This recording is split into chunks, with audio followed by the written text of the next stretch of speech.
Hola chicos, literatura española 40. El Quijote, como tantas cosas, la lectura es algo que nadie puede hacer por ti. Habrás de ser tú. Pero bueno, me encanta poderte leer conjuntamente contigo algunos textos, y para no ser yo el que los elija, ha habido personalidades que seguramente tú conoces a las que han preguntado: oiga, para usted, ¿qué pasaje del Quijote le gustó más? Y aquí hay algunos, vamos a por ellos. Por ejemplo, el señor Cis Nochebun dice: confieso que desde la primera vez que vi los molinos de viento en La Mancha, esta escena me pareció inolvidable. Afirma Cis Nochebun, o Nochebun, si se pronuncia Cis Nochebun no lo sé. Pero a pesar de eso, casi prefiero el comienzo, con esa confusión sobre el nombre verdadero del Quijote, porque marca magistralmente el tono de todo lo que luego va a anteceder, de todo lo que viene después. La descripción de la persona de Don Quijote. En un lugar de la Mancha, de cuyo nombre no quiero acordarme, no ha mucho tiempo que vivía un hidalgo de los de lanza en astillero, adarga antigua, rocín flaco y galgo corredor. Una olla de algo más vaca que carnero, salpicón las más noches, duelos y quebrantos los sábados, lentejas los viernes, algún palomino de añadidura los domingos, consumían las 3 partes de su hacienda. El resto de ella concluían sayo de velarte, calzas de velludo para las fiestas con sus pantuflos de lo mismo. Los días de entre semana se honraba con su vellorí de lo más fino. Tenía en su casa un ama que pasaba de los 40 y una sobrina que no llegaba a los 20 y un mozo de campo y plaza que así ensillaba el rocín como tomaba la podadera. Frisaba la edad de nuestro hidalgo con los 50 años. Era de complexión recia, seco de carnes, enjuto de rostro, gran madrugador y amigo de la caza. Quieren decir que tenía el sobrenombre de Quijada o Quesada, que en esto hay alguna diferencia entre los autores que de este caso escriben, aunque por conjeturas verosímiles se deja entender que se llama Quijana. Pero esto importa poco a nuestro cuento. Basta que en la narración de él no se salga un punto de la verdad. Es pues de saber que este sobredicho hidalgo, los ratos que estaba ocioso, que eran los más del año, se daba a leer libros de caballerías con tanta afición, puntos suspensivos. Bueno, nos ha dado a entender que era un hidalgo castellano, no tan pobre como los posibles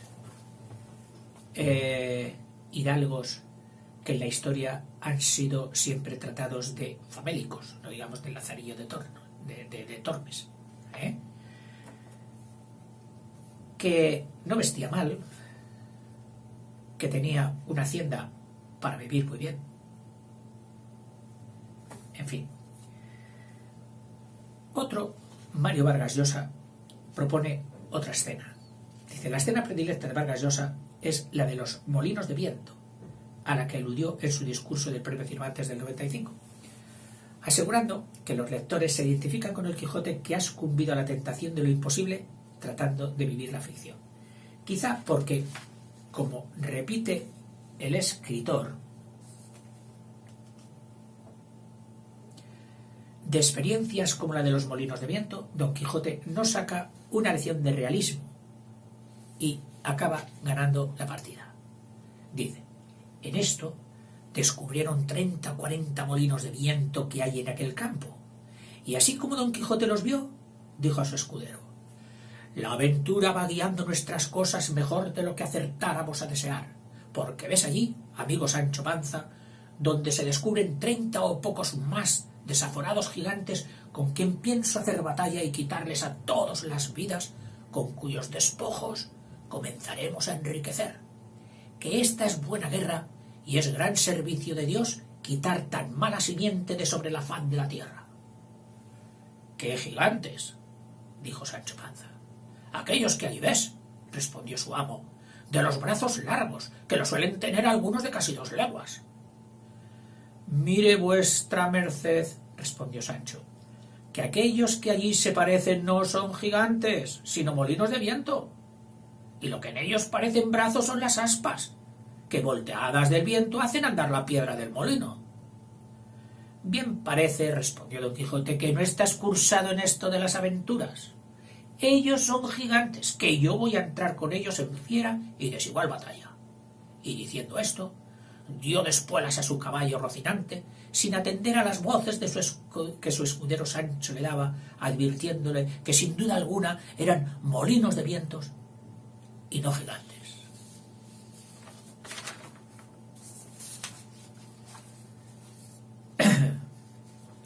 Fernando Fernán Gómez,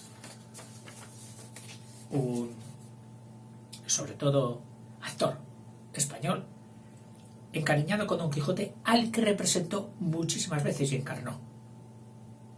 Dice, para Fernando Fernán Gómez, que no solo ha interpretado el Quijote en el cine, sino que lo ha adaptado a la escena en varias ocasiones, la última, hace menos de un año, cuando se escribía esto, su escena favorita del Quijote era del célebre discurso de la Edad Dorada. El sueño, la utopía del comunismo paradisíaco. Decía Don Quijote, dichosa edad y siglos dichosos aquellos a quien los antiguos pusieron nombre de dorados, y no porque en ellos el oro, que en esta nuestra edad de hierro tanto se estima, se alcanzase en aquella venturosa sin fatiga alguna, sino porque entonces los que en ella vivían ignoraban estas 2 palabras de tuyo y mío. Eran en aquella santa edad todas las cosas comunes. A nadie le era necesario para alcanzar su ordinario sustento tomar otro trabajo que alzar la mano y alcanzarle de las robustas encinas que liberalmente les estaban convidando con su dulce y sazonado fruto. Las claras fuentes y corrientes ríos, en magnífica abundancia, sabrosas y transparentes aguas les ofrecían. En las quiebras de las peñas y en el hueco de los árboles formaban su república las solícitas y discretas abejas, ofreciendo a cualquier mano, sin interés alguno, la fértil cosecha de su dulcísimo trabajo. Los valientes alcornoques despedían de sí, sin otro artificio que el de su cortesía, sus anchas y livianas cortezas, el corcho, con que se comenzaron a cubrir las casas, sobre rústicas estacas sustentadas no más que para la defensa de las inclemencias del cielo. Todo era paz entonces, puntos suspensivos. Idílico, maravilloso. José Saramago, para él, su episodio favorito era el de los batanes. Te recuerdo que un batán era una estructura hidráulica colocada a la orilla de un río para recoger la fuerza del agua, que consistía en accionar unos mazos que machacaban las cosas. En concreto, se solían utilizar para pieles y para telas hechas a base de lana burda u otras fibras que, al ser golpeadas, se quedaban más tupidas. Y era un proceso necesario para los tejidos de aquella época. el furtivo, que llamaban. Dice, mi favorita, explica José Saramago, es la escena de los batanes, que está en el capítulo 20.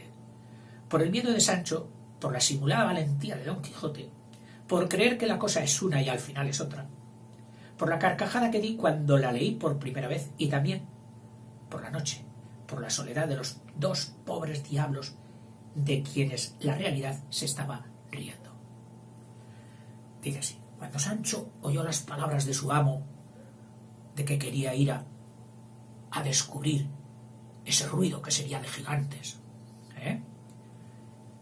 dice, Sancho comenzó a llorar con la mayor ternura del mundo y a decirle, Señor, yo no sé por qué quiere vuestra merced acometer esta tenebrosa aventura. Ahora es de noche, aquí no nos ve nadie, bien podemos torcer el camino y desviarnos del peligro, aunque no vivamos en 3 días. Que no hay quien nos vea, menos habrá quien nos note de cobardes. Cuanto más que yo he oído muchas veces predicar al cura de nuestro lugar, que vuestra merced muy bien conoce, que quien busca el peligro perece en él. Así que no es bien tentar a Dios acometiendo tan desaforado hecho, donde no se puede escapar sino por milagro. Y basta lo que ha hecho el cielo con vuestra merced en librarle de ser manteado como yo lo fui, y en sacarle vencedor, libre y salvo entre tantos enemigos como acompañan al difunto, en otra aventura. Y cuando todo esto no mueva ni ablande ese duro corazón, Señor, muévale el pensar que apenas se habrá vuestra merced apartado de aquí, cuando yo, de miedo de mi ánima, cuando yo dé mi ánima a quien quisiera llevarla, es decir, de mi ánima, que me moriré. Como usted se marche de aquí, yo me muero del susto.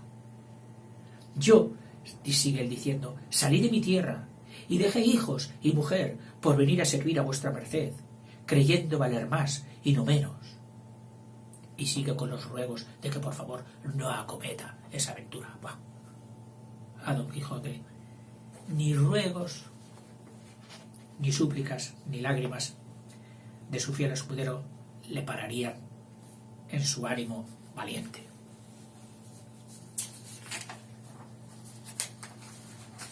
Muñoz Molina dice, hay muchas anécdotas, relata Muñoz Molina, pero una de las que más me impresionan es la de los galeotes, ese momento tremendo en que Don Quijote dice, no está bien que unos hombres se hagan verdugos de otros hombres, no yéndoles nada en ello. Releí el capítulo 22 cuando se publicaron las fotos de las torturas de Irak, en un episodio moderno, actual, y me saltó ante los ojos como si nunca hubiera visto estas palabras. Dice así, Don Quijote, cuando encuentra a los soldados conduciendo los galeotes, que eran ya presos, convictos, para ir destinados a las galeras. Me parece que iban camino de Cartagena, donde estaban los barcos del rey, para atarles a las galeras, a los remos aquellos inmensos, barcos de batalla. Dice, pero porque sé que una de las partes de la prudencia es lo que se puede hacer por bien que no se haga por mal, repito, pero, dice Don Quijote, pero porque sé que una de las partes de la prudencia es que lo que se puede hacer por bien no se haga por mal, es decir, lo que puedas hacer por buenas no lo hagas por malas, quiero rogar a estos señores guardianes y comisario sean servidos de desataros y dejaros ir en paz. ¿Que no faltarán otros que sirvan al rey en mejores ocasiones? Porque me parece duro caso, hacer esclavos a los que Dios y naturaleza hizo libres. Cuanto más, señores guardas, añadió Don Quijote, que estos pobres no han cometido nada contra vosotros. Allá se lo haya cada uno con su pecado. Dios hay en el cielo, que no se descuida de castigar al malo ni de premiar al bueno. Y no es bien que los hombres honrados sean verdugos de otros hombres, no yéndoles nada en ello. Pido esto con esta mansedumbre y sosiego, porque tenga, si lo cumplís, algo que agradeceros. Y cuando de grado no lo hagáis, esta lanza y esta espada con el valor de mi brazo harán que lo hagáis por fuerza. El comisario dice: donosa majadería, respondió el comisario. Bueno está el donaire con que ha salido a cabo de rato. Los forzados del rey quiere que le dejemos como si tuviéramos autoridad para soltarlos, o él la tuviera para mandárnoslo. Váyase vuestra merced, señor, norabuena su camino adelante, y enderécese.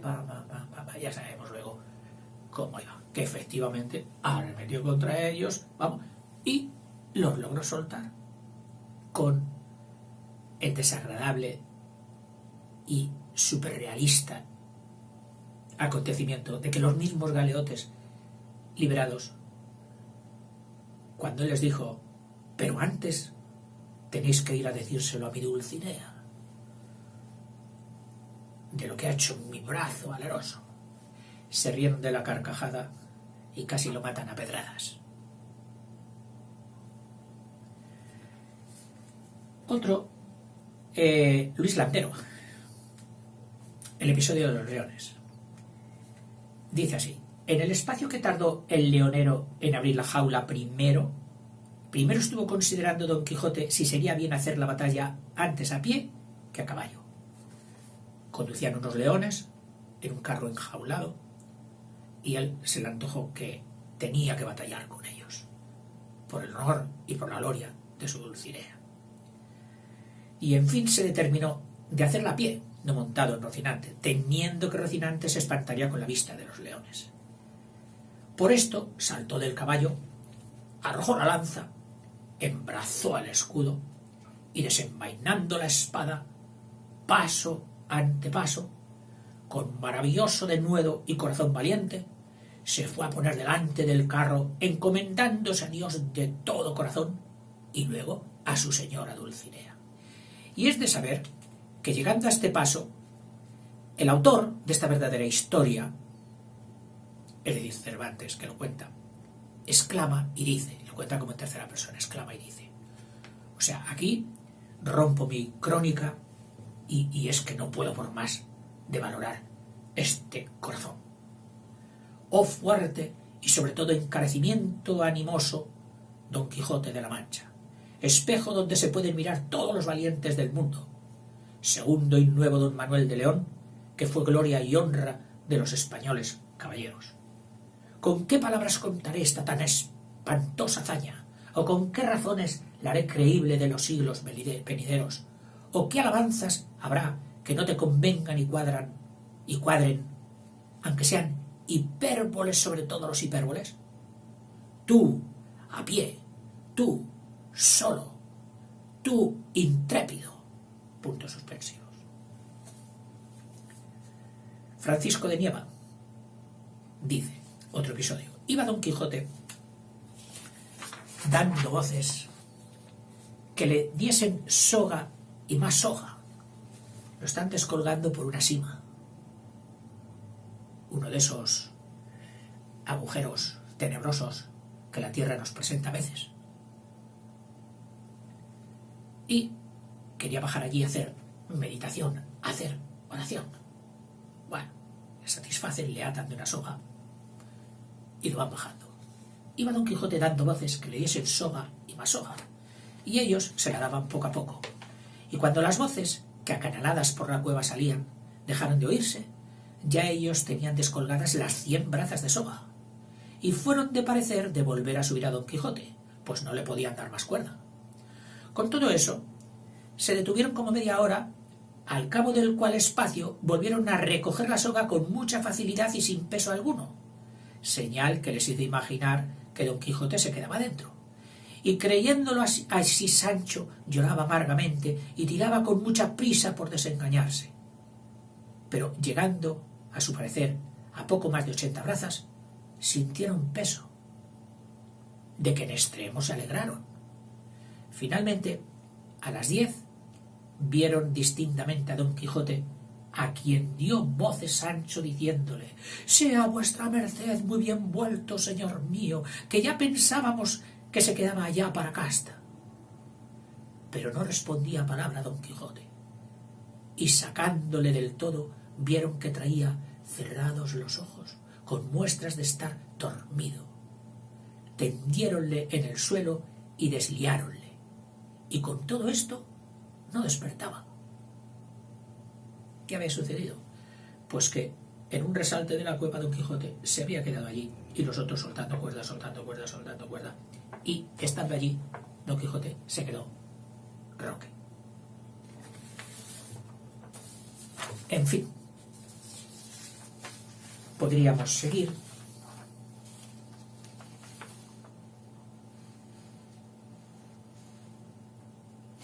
pero yo creo que con estos episodios, estos retazos, te habré añadido algo en tu intención de leer el Quijote un día. Si es así, me alegraré. Venga, hasta luego.